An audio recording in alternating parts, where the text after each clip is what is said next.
Hello guys, welcome back to YouTube channel SKM study a way of success. मैं हूं आपका educator Shivam Mishra और यहां पर लेकर आए हैं आप सभी के लिए हिंदी का बेटा मॉडल पेपर।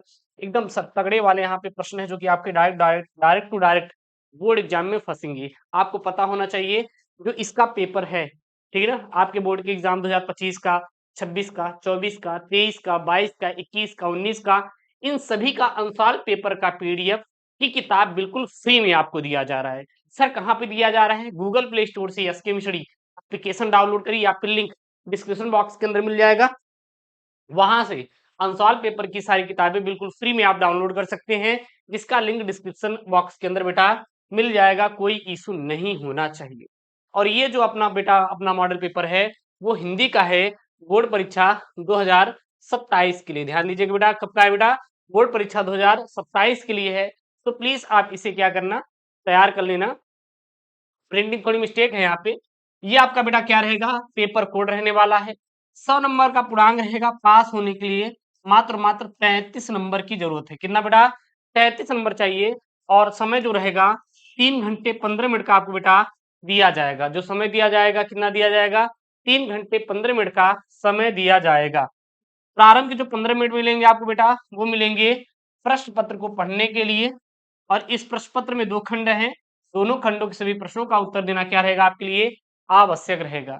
सबसे पहला यहाँ पे बेटा खंड क रहेगा, जो कि आपका बेटा 50 अंकों का रहने वाला है। कितने नंबर का रहेगा? तो ध्यान दीजिएगा, 50 नंबर का रहेगा। और यहाँ 50-50 नंबर के 2 सेक्शन रहेंगे। टोटल कितना आपको बेटा? 100 नंबर का रहने वाला है। तो यहाँ पे सबसे पहला बहुविकल्पीय प्रश्न रहेंगे। क्या रहेंगे? बहुविकल्पीय, जो कि 10 अंकों के क्लास 12 के हिंदी में आपका बहुविकल्पीय आता है। क्या यहाँ पे पहला प्रश्न, पर्दा कहानी के लेखक कौन है? तो जो पर्दा कहानी के लेखक हैं बेटा, इसके लेखक जो हैं यशपाल जी हैं। कौन है? तो यशपाल जी हैं। यानी कि आप सीधा बोलेंगे कि जो यशपाल है एक बहुत ही प्रसिद्ध यथार्थवादी क्या बेटा कहानी है। किसकी है? हमारे यशपाल जी की है। यहां से एक और प्रश्न बनेगा कि यह किस विधा पर आधारित है। ध्यान देना, विधा पूछा जाता है। तो विधा मतलब होता है बेटा प्रकार। किसका प्रकार होता है? हिंदी की रचनाओं का प्रकार बोला जाता है। कभी कभी ये ऑप्शन में दे देगा कि यशपाल कृत पर्दा किस विधा की रचना है। तो विधा अगर आ जाए बेटा, यह एक क्या है? यह एक कहानी है। क्या है? पर्दा एक कहानी है। तो ये भी याद रखिएगा, क्योंकि ऑब्जेक्टिव थोड़ा सा बस पैटर्न बदलता है, बाकी सेम टू सेम रहता है। अगला है यहाँ पर ह वाला। क्या बोल रहा है? चिंतामणि किस विधा की रचना? देख लीजिए, यहां बोल दिया, विधा बोल दिया। विधा मतलब प्रकार, यानी रचनाओं का प्रकार। क्या ये कहानी है, आलोचना है, उपन्यास है, निबंध है, क्या है? तो जो बेटा चिंतामणि है यह एक निबंध संग्रह है। अगर आपसे पूछा जाए किसका है चिंतामणि के बेटा, कहानीकार कौन है, रचनाकार कौन है, तो वो है आचार्य रामचंद्र शुक्ल है। क्या है बेटा? आचार्य रामचंद्र जो शुक्ल हैं हमारे, चिंतामणि कहानी के क्या है यहाँ पे? रचयिता हैं। बोले तो बेटा लेखक हैं। अगला और ग वाला यहाँ पर है कि निम्नलिखित में से कौन सी रचना उपन्यास विधा की रचना है। उपन्यास विधा की रचना मतलब कि यह एक उपन्यास है। मतलब कौन सी यहाँ पे है? नीड़ का निर्माण, फिर बाण भट्ट की आत्मकथा, कलम का सिपाही, पद के साथी। तो बेटा वो है हमारी बाण भट्ट की आत्मकथा। जो बेटा बाण भट्ट की आत्मकथा है यह एक क्या है? यह एक बेटा क्या है? उपन्यास है। किसका उपन्यास है भाई? किसका उपन्यास है? तो हजारी प्रसाद द्विवेदी का है। ये बात आप ध्यान देना, किसका है? हजारी प्रसाद द्विवेदी जी का क्या है? एक उपन्यास है। साथ ही साथ यह एक आत्मकथा भी है। क्या बेटा? आत्मकथा भी है। अगला है यहाँ पे वोल्गा से गंगा। क्या है? वोल्गा से गंगा रचना के लेखक कौन है? जो वोल्गा से गंगा है यह किसकी रचना है? तो याद रखना, वोल्गा से गंगा, वोल्गा से गंगा राहुल सांस्कृत्यायनन की रचना है। किसकी है? राहुल सांस्कृत्यायनन की रचना है। तो वोल्गा से गंगा बेटा किसका है? राहुल सांस्कृत्यायनन की क्या है? रचनाएं हैं। अच्छा ये क्या है? अगर मैं बोलूं कि ये किस विधा की रचना है, तो विधा मतलब आप बता सकते हैं बेटा क्या होता है? बहुत बढ़िया, आपके मन में आएगा सर जी प्रकार। किसका प्रकार बेटा? बहुत बढ़िया सर, रचनाओं का प्रकार। रचनाओं का प्रकार समझ में आया क्या? रचनाओं का प्रकार। तो हमारा वोल्गा से गंगा किस प्रकार की रचना है? तो यह एक कहानी है। क्या बेटा? यह एक कहानी है। क्या है? यह एक कहानी है। तो वोल्गा से गंगा मेरे साथ याद करिए, वोल्गा से गंगा किसकी रचना है? राहुल सातकृत्यायन की है। किस विधा पर आधारित है? किस प्रकार की रचना है? तो यह एक कहानी है। समझ में आया क्या? कोई डाउट बेटा नहीं होना चाहिए। अगला यहाँ पे प्रश्न है, वर्ण रत्नाकर के रचनाकार हैं, यानी कि जो वर्ण रत्नाकर हैं इसके रचनाकार कौन है? इसकी रचना किसने किया था? किसका? वर्ण रत्नाकर का। अगर वर्ण रत्नाकर की बात करें तो जहां पे वर्ण रत्नाकर दिखे तो यहाँ पर बेटा यहाँ पे आधा साया कटा हुआ है, तो जाहिर सी बात है शुरू को जो रहेगा आधा रहेगा, तो आधा ज है तो ज्योतिषर ठाकुर हो जाएगा। तो वर्ण रत्नाकर की रचनाकार ज्योतिषर ठाकुर हो जाएगा। वर्ण वर्ण जो होता है वो ज्योतियों की तरह क्या होता है? चमकता है। तो ऐसे भी याद कर सकते हैं। तो वर्ण रत्नाकर के बेटा रचनाकार ज्योतिश्वर ठाकुर जी हैं। अच्छा, जो वर्ण रत्नाकर है यह क्या है? यह एक प्राचीन ग्रंथ है। यह एक बेटा क्या है? तो प्राचीन ग्रंथ है। ये पॉइंट में आप हाईलाइटेड याद रखेंगे। साथ ही साथ ये किस भाषा में लिखा गया बेटा? ये मैथिली भाषा में है। अगर बात करते हैं तो जो कैथी और मैथिली भाषा है यह बिहार की प्रचलित भाषाओं में से एक है, जो कि पुरानी भाषाएं हैं, कैथी और मैथिली। क्लियर है ना? अगला दूसरे का यहाँ पर बेटा प्रश्न है, इंपॉर्टेंट है। हर एक प्रश्न आपको तैयार करके जाना है बोर्ड में कि निम्नलिखित में से कौन सी रचना भारतेंदु युग में बेटा लिखी गई है? इसमें से कौन सी रचना जो है वो हमारी भारतेंदु युग में लिखी गई है? तो इसका राइट आंसर बेटा हो जाएगा प्रेम माधुरी। जो हमारा प्रेम माधुरी रचना है यह भारतेंदु युग में लिखी गई रचनाओं में से एक है। कौन सी रचना बेटा? ध्यान देना, प्रेम माधुरी जो रचना है यह हमारा भारतेंदु युग में लिखी गई है। किसकी है भैया? किसकी है? अगर मैं पूछूं तो किसकी है? बहुत बढ़िया, भारतेंदु है तो बेटा भारतेंदु हरिश्चंद्र का है। किसकी है? प्रेम माधुरी किसकी है? तो भारतेंदु हरिश्चंद्र का है। किस युग में लिखा गया था? तो भारतेंदु युग में लिखा गया था। याद रखना, इंपॉर्टेंट है, पेपर में आएगा तो छाप दीजिएगा। अगला यहाँ पे ख वाला बेटा कि निम्नलिखित में से कौन सा ग्रंथ रीतिकाल में बेटा लिखा गया है? कौन सा ग्रंथ बेटा रीतिकाल में लिखा गया है? तो बिहारी सतसई। बेटा जो बिहारी सतसई है यह रीतिकाल में लिखा गया ग्रंथ है। बिहारी सतसई रीतिकाल में लिखा गया ग्रंथ है। अगर मैं आपसे पूछूं बिहारी सतसई के रचयिता कौन है? पेपर में यही आएगा, कुछ आएगा नहीं। भैया किस काल में लिखा गया है? किस विधा की रचना है? इसके रचयिता कौन है? यही तीन चीज होता है इंपॉर्टेंट। इसके सिवा कुछ भी आपसे पूछा नहीं जाएगा ऑब्जेक्टिव में। तो बिहारी लाल है बेटा, बिहारी लाल है, जो कि एकमात्र रचना है। क्यों? क्योंकि ये रीतिकाल की प्रतिनिधि रचना मानी जाती है। अगला है यहाँ पे ग वाला बेटा, इंपॉर्टेंट है कि वैदेही वनवास की रचयिता कौन है? जो वैदेही वनवास है इसके रचयिता बेटा कौन है? तो याद कर लीजिए, वैदेही वनवास के रचयिता है अयोध्या सिंह उपाध्याय। वैदेही वनवास के रचयिता कौन बेटा? अयोध्या सिंह उपाध्याय हैं। अगर आपसे एक प्रश्न और पूछा जाता है कि हरिऔध का पूरा नाम क्या है? अयोध्या सिंह उपाध्याय, या अयोध्या सिंह उपाध्याय को निम्नलिखित नाम से जाना जाता है तो हरिऔध के नाम से जाना जाता है। यह भी आपके यूपी बोर्ड में आया हुआ प्रश्न है। अगला और घ वाला बेटा सवाल है, देखिएगा कि जयशंकर प्रसाद किस रचना के नायक मनु है बेटा? तो है कामायनी। कामायनी किसकी रचना है बेटा? यह हमारा है जयशंकर प्रसाद जी का। कामायनी किसकी रचना है बेटा? जयशंकर प्रसाद जी का, याद रखना। अच्छा, एक चीज और है कि कामायनी कामायनी किस वाद की रचना है? किस समय की रचना है? तो ये बात ध्यान देंगे बेटा, जो कामायनी है यह एक छायावाद की रचना है। कामायनी किस वाद की रचना है? किस समय की रचना है? तो छायावाद की रचना है। अगर बात करेंगे ये क्या है, तो यह एक महाकाव्य है। यह क्या है बेटा? तो यह एक महाकाव्य है। क्या है? यह एक महाकाव्य है। तो ये चार आपको याद रखना है। जयशंकर प्रसाद की रचना मनु के नायक कामायनी से लिया गया है। किस समय की रचना है बेटा? तो ये जो टाइम है वो है छायावाद।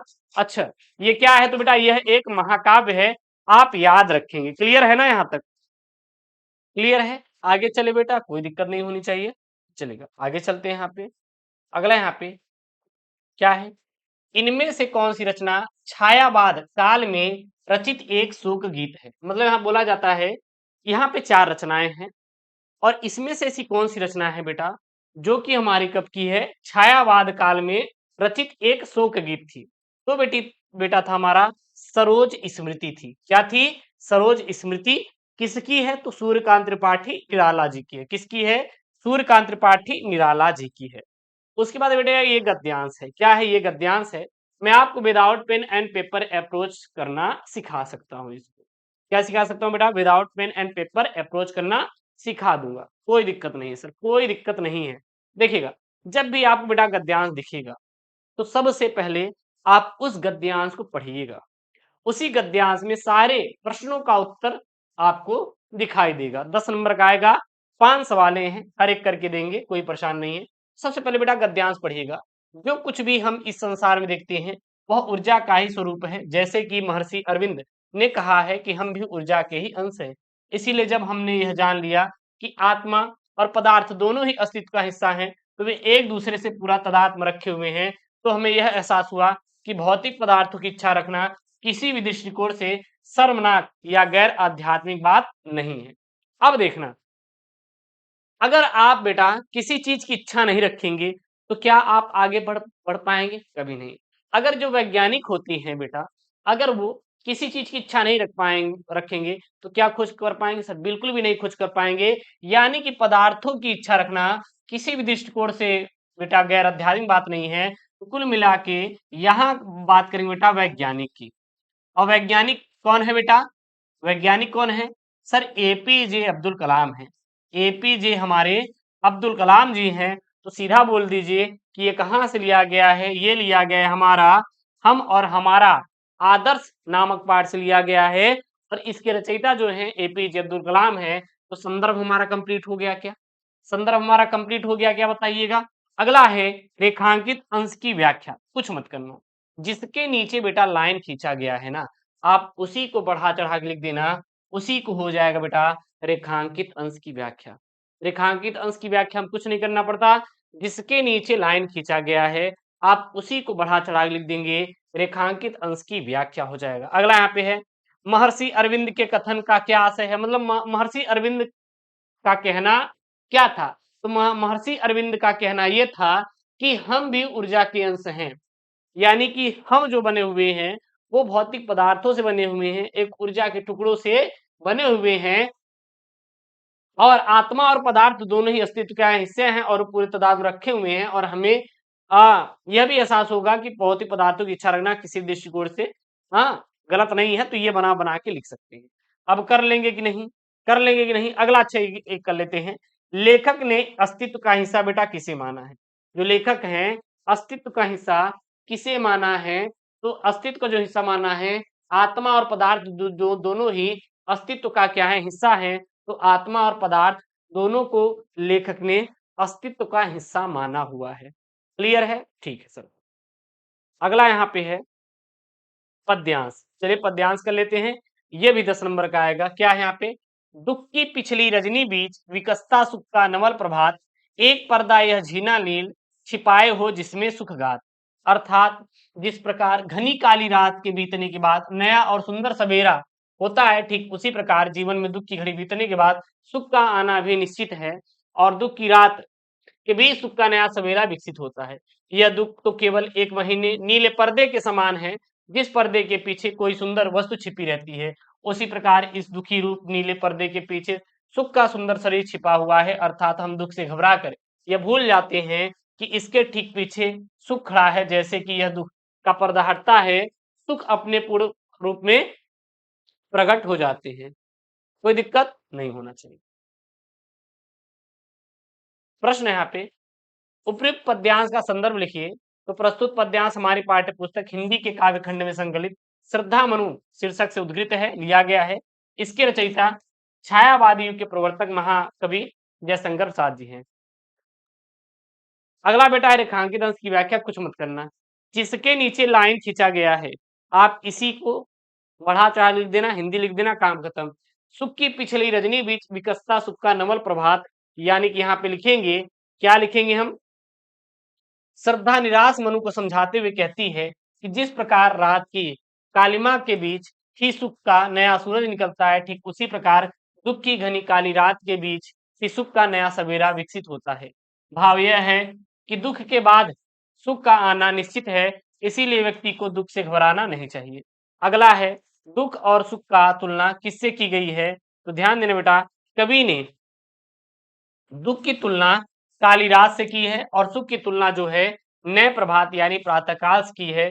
साथ ही दुख को एक नीले झीले पर्दे के समान बताया गया है। अगला है, पद्यांश में श्रद्धा ने किसको प्रेरणा दे रही है? जो पद्यांश में श्रद्धा किसको बेटा प्रेरणा दे रही है? तो ये जो पद्यांश है इसमें जो श्रद्धा है वो किसको प्रेरणा दे रही है? बेटा इस पद्यांश में श्रद्धा हताश और निराश मनु के जीवन में आशावान बने रहने और कर्म करने की प्रेरणा दे रही है। अगला यहाँ पे है, नवल और गात शब्दों का बेटा अर्थ लिखिए। तो नवल मतलब होता है नया या फिर क्या होता है नवीन होता है, और गात मतलब होता है बेटा शरीर या फिर देह होता है। अगला यहाँ पर आपका आएगा, और ये सारे आपको हम टॉपिक करवाएंगे और इसको नोट करके आप लोग तैयार कर लीजिएगा। क्या यहाँ पे कि निम्नलिखित में से किसी एक लेखक का साहित्यिक परिचय दीजिए, उनकी रचनाओं का उल्लेख कीजिए। 80 शब्दों में लिखना है। कन्हैयालाल मिश्र प्रभाकर, जयनेंद्र कुमार, प्रोफेसर जी सुंदर रेड्डी। और अगला बेटा कवि में आएगा तो ये 3 कवि याद कर लेना, जगन्नाथ दास रत्नाकर, रामधारी सिंह दिनकर, मैथिली शरण गुप्त। अगला छठा वाला है आपका कहानी आएगा सारांश लिखने के लिए।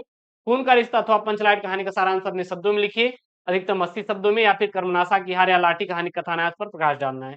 फिर आपका स्वपठित खंड का बेटा आपके जिले के अनुसार आएगा, तो ये हम आपके जिले के अनुसार करा देंगे। मुक्ति यज्ञ, रश्मि रथी, आलोक वृत्त है, त्यागपति है, श्रवण कुमार है, सत्य की जीत है। उसके बाद ये आपकी ये संस्कृत गद्यांश पद्यांश जो भी इंपॉर्टेंट वाले रहेंगे वो मैं करवा दूंगा, उसको लेके चिंता मत करना, ठीक है ना।